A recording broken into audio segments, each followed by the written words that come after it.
So to do that, let's head over first into our login. So mamaya natin dadagdagan dyan sa ating dashboard.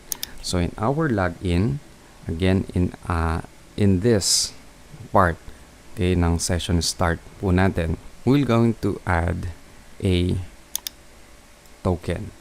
This binary to hexadecimal will have random characters, okay, na yun yung magiging set as token natin. Para siyang naka-hash, para siyang MD5, ganon. Ano? So, pero, ang gagamitin naman natin this time is yung binary to hexadecimal. Now, we're going to add also an expiration, okay, using this one. So, since date, yung date time nilagay natin sa database natin, so ito yung format na gagamitin natin. So, we're going to add date, year, month, and then day, hours, minute, and then we have seconds.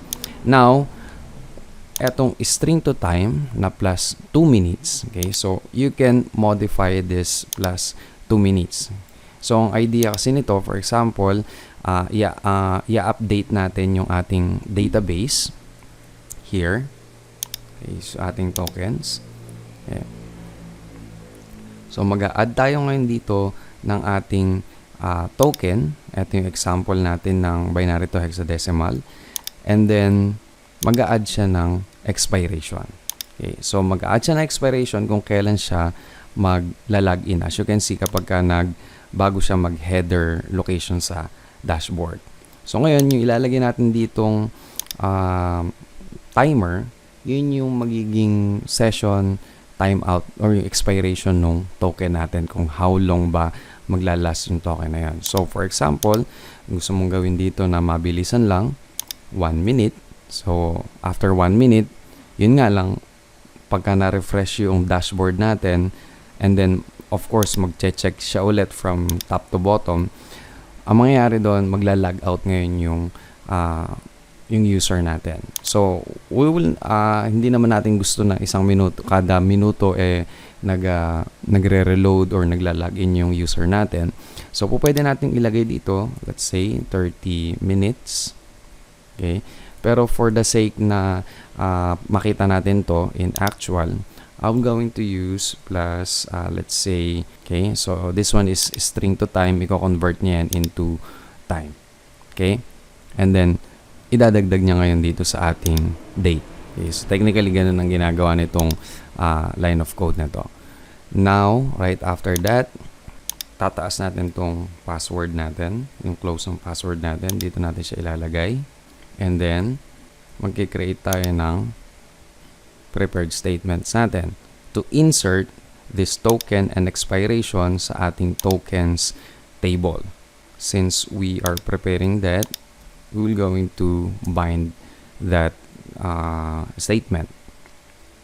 Then, gagawa tayo ng if statement natin that if successfully na-execute yung ating token, statement for our token, i-fetch natin ngayon yung ating token ID.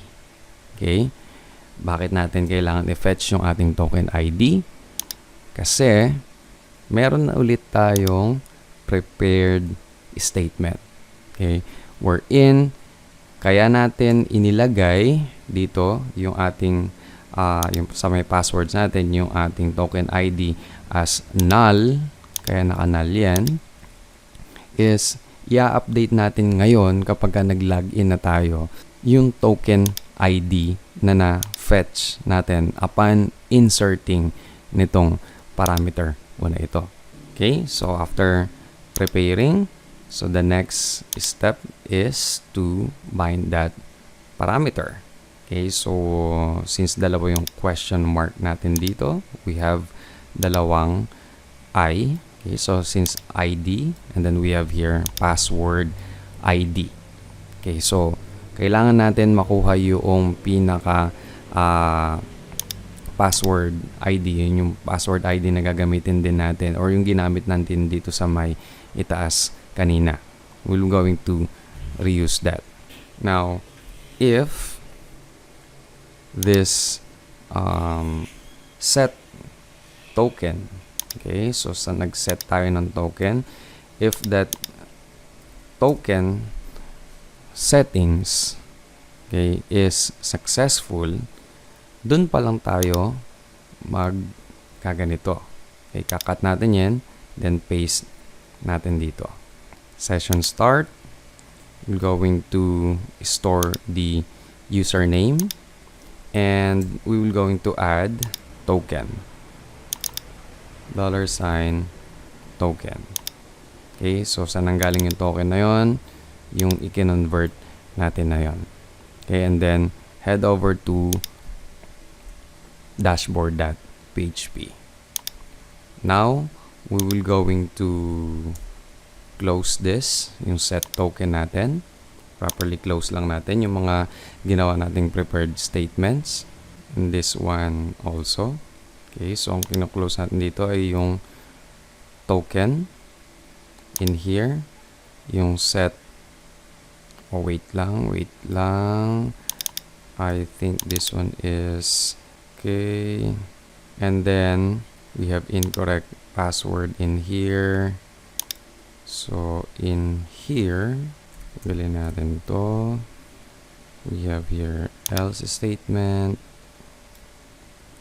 alert incorrect password, select password, close, else not found. Okay, else. Yan. I think okay naman yan. Testingin natin. So, let's clear yung ating database muna. Operations, empty, password. So, now, let's try to log in. We have here, or register rather, Jel Kunanan. Register, log in. As you can see in here, we have now account, password with null token. We don't have any token yet kasi wala pa tayong nilalog in. And then we have here user. So try natin log in. So we have here on our dashboard. Try natin check yung ating tokens. So we have here our tokens that will expire in about, ilan na sinet natin? 10 seconds. So let's try to refresh this. It's supposed to be na mag automatic log out siya upon refresh.